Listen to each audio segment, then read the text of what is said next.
What's going on, everybody? Hello, welcome back. Zigo the Third here. I'm here with Job. How do you say your last name? Stauffer. Stauffer. Yeah. People get that wrong, and surprisingly, people get Job wrong, too. I don't know why that is. Well, Maybe because it's literally spelled job. But maybe that's the reason why. But we're here to talk about Telltale, right? Yeah, not here to talk about me and how my silly name works. But yeah, I'm Job. I'm here from Telltale, and we're here to talk about some of these video games we've been making over the last 5 or 6 years. And you've made a few of them. A few of them that I think the Skybound fans might be very familiar with. But yeah, we've been working with you guys on The Walking Dead since 2012. As I hope that a lot of our fans know, our shared fans know, we've been working really hand in hand with this and with the team at Skybound and Robert and Mr. Dan Murray, who I think might be popping on here in a minute. You might, yeah. And yeah, we've been just really, really excited to be working on this series for so long. And you know, we kicked this thing off in 2012, and we had, well, a lot of the things I'm kind of going over right now. We released a video this week. Okay. And the reason that we're here is because this week we announced we're actually going to be doing our 4th season, and it's going to be our... So you announced it, that you're actually going to be doing the 4th season. 2018 we'll be doing our 4th and final season. Final season. Of Telltale's The Walking Dead. Oh, there's a lot of hearts breaking out there. Of this story, yes. Right, sure. And but I mean, for someone who's played, I haven't played the newest one, because the 5th episode came out, when did the 5th episode come out? So the 5th episode was just this spring. It was the finale for A New Frontier. Right, exactly. And I always wait. I'm sorry, I always wait until they're all out so I can play them all at once. Because I binge like Netflix. I binge all those that's the kind of thing that we have with our fans at Telltale. It's like, you know, on the one hand, some people want to binge and wait till it's over. On the other hand, we develop live.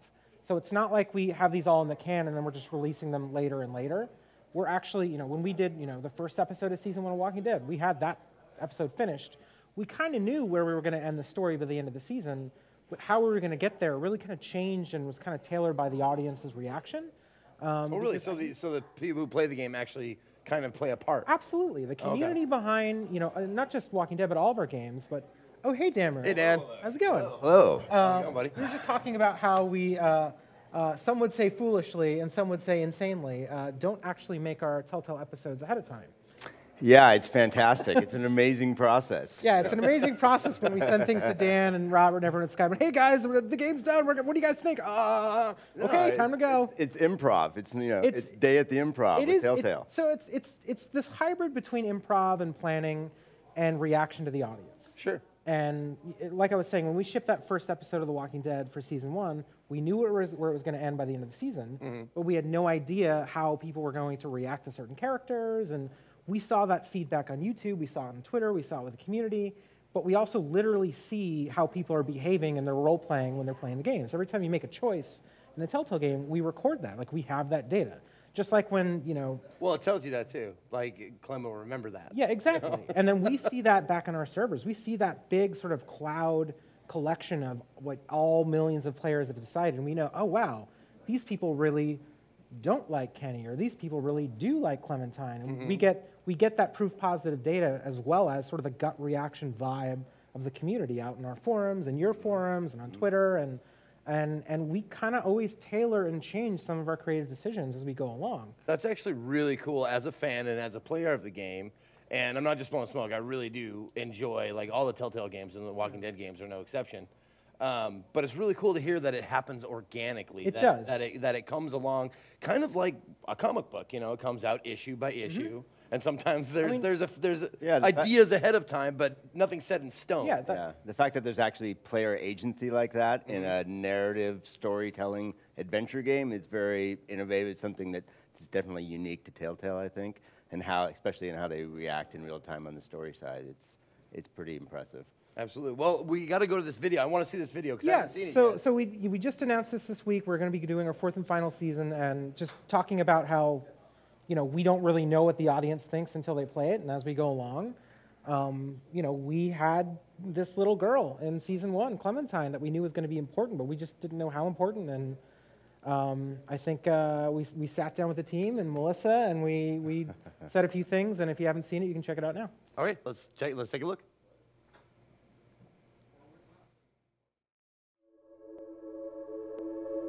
We've been on this journey with Clementine since 2012. We had no idea that Clem was going to mean so much to players. When we first started working on Walking Dead, we knew it was a redemption story about the man named Lee. And Clementine was the lens that we see all of our actions. For this to really work, I think we needed a Clementine who was smart. We needed a character who was self-reliant. We needed a character who was there to help you and not be a hindrance. It was kind of a risk putting a kid as a main character in a game. The fact that she was such a likable character, her heartbreaking relationship with Lee was amazing. She started out as a symbol of something to worry about, but she became a symbol of hope. She became something that represented what we all live for. I always look at Clementine Season 2 as being defined by survivor's guilt. Stuff has happened, time has gone by, and she's not as trusting immediately of people she meets, and they're not trusting of her. The whole season of Season 2 was about kind of weighing the options of how do you define your own family. One of the more defining characters that she meets in Season 2 is Carver. In Episode 3, you know, he's basically like, you're not like the rest of them. You're meant to lead, you're not meant to follow. You can make the hard decisions. It is not difficult at all when things like the finale of Season 2 happen, where you have to make this horrible decision to feel that. I really legitimately felt so horribly sad in that session. What a horrible, tragic ending. I was actually surprised at how many people in the end ended up going off on their own. The Clementine you meet at the beginning of Season 3 is definitely shaped by the events of 2. She's had a really rough go of it. Those that do survive generally tend to be those that have withdrawn into themselves and found internal strengths to kind of deal with the horrors. It all seemed to fit very well with where she's at in Season 3. There are times when I'm doing Clementine's voice in Season 3 where she is a bit lower than my voice. This area I have to speak in my throat, I can't really explain it. Season 2 was all about her trying to make a go of it in new families and new communities, and how that really did not go well.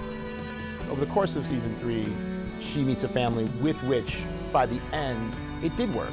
And so she's, I think, rejuvenated. In The New Frontier, Clem got to see something that she hadn't been exposed to in a long time. A functional family, a family that was still caring for each other throughout everything that they had gone through in the world of The Walking Dead so far. And she set out at the end of A New Frontier with one singular goal in mind, which was to find AJ and make that again for herself. Now, what she's gonna do when she finds him, that is the story of Season 4. That is the story of future Clem. Who she wants to be, who she wants to be with, and how she wants to be, those are decisions the player's gonna make. It was hearing from the fans all the way through Season 1 and hearing that response, and that's what drove our decision to play as her in this 4th and final season. You will play as Clem. This will be Clem's story.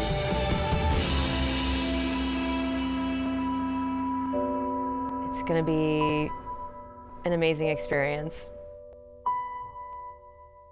Thank you all so much from the bottom of my heart. It's been a lot of blood, sweat, and tears, and so much love has been behind this whole experience. Good luck. I'll be right there with you.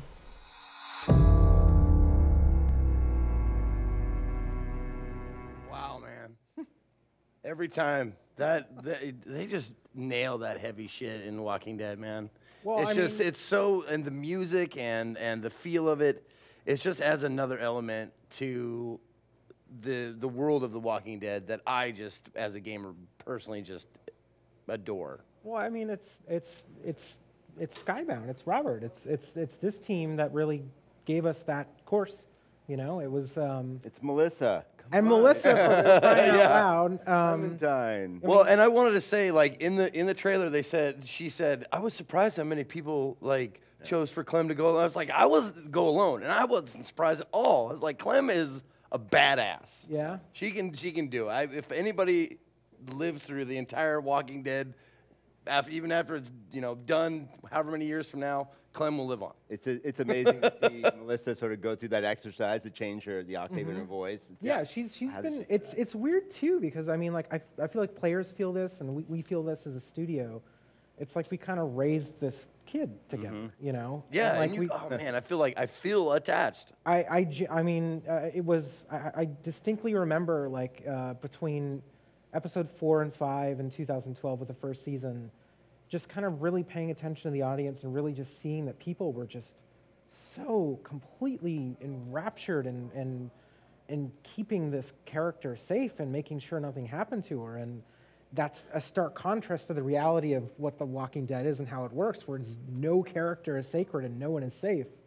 And I think that kind of helps with the tension a little bit, and that remains true. No one is safe. But I remember, on Twitter, fans would just do anything for Clementine, and that was like a big fan hashtag we had. Was everything was for her? Yeah. You know, you found out that Lee's big sacrifice was all to keep her alive and keep her going and help her grow and help her survive. And on to season 2, you were put in her shoes directly, and that finale. Yeah, you went alone. Here's the thing, I wanted to say that like the last choice. I tortured myself over it. I actually was one of the only times in a Telltale game that I went back and played every single different choice. I did every single one. Were you hoping for a good outcome, or I got to get the good ending? No, who knows? But I wanted to see, because I wanted to see like what it would. But I think I ended up going off alone. I think it was the first choice I made was like, F all this, I'm out of here. I don't need you. You know, like, fuck you, I'm out of here. So when we have diverging paths in an interactive narrative, that's really where, people ask, like, well, what is the definitive story? What is, like, the real ending? It's like, no, the real ending is what played out for you and what was the first gut instinct and heart instinct that you had when you played a Telltale game. Right. And, you can go back and you can try it again, but deep down inside that your first instinct and your first playthrough, that's what really happened. Well, as a streamer, man, I'll tell you, my chat erupts in riots sometimes for the choices I make. Like, how could you, do that to Kenny? Oh my God! And I argue my case. I'm like, I never liked him. I never liked him from day one. Stuff like that. There's like we saw, years later we saw like, college thesis-worthy videos where people just put together their whole think pieces on who those characters were and what they represented to Clem. And maybe her name was Shannon, but she put together a nice piece that was a big analysis of season 2 on how she felt that the breakdown was that the reality was Kenny really represented, and this isn't our perspective, but it was this nice think piece on how he was her abusive stepfather in a way.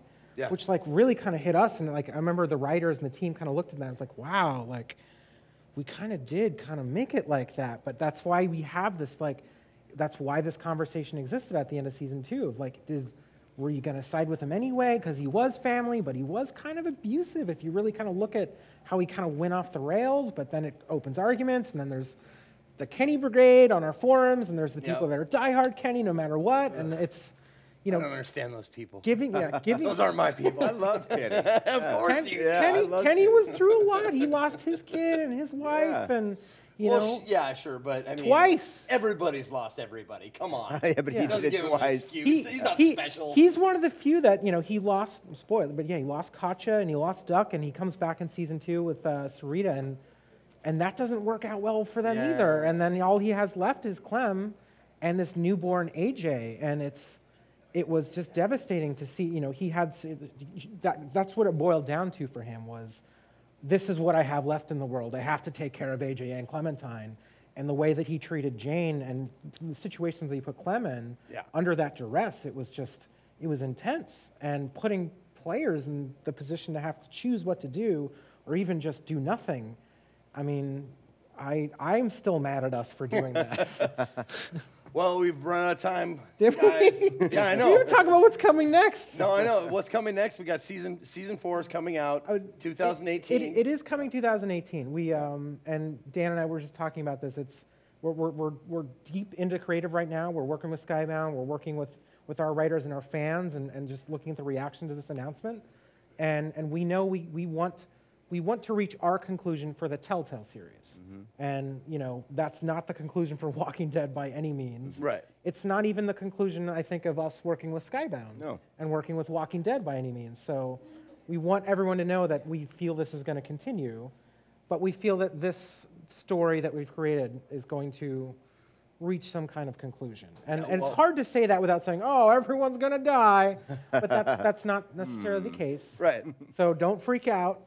Just stay tuned. We think it's probably going to be the first half of 2018. No, I saw someone in chat just say, if they kill Clem, that's oh my all we've God, been getting. That's all we've been I'm getting. gonna lose it. Yeah. Well, I can't wait to play the game, man. Thank you. Thank you very much for sharing it with us, Dan. Good to see you again. Yeah, thanks for coming over. We got lots more coming to you right here from the Skybound cabin restaurant. The cabin, yes. Yeah, dude.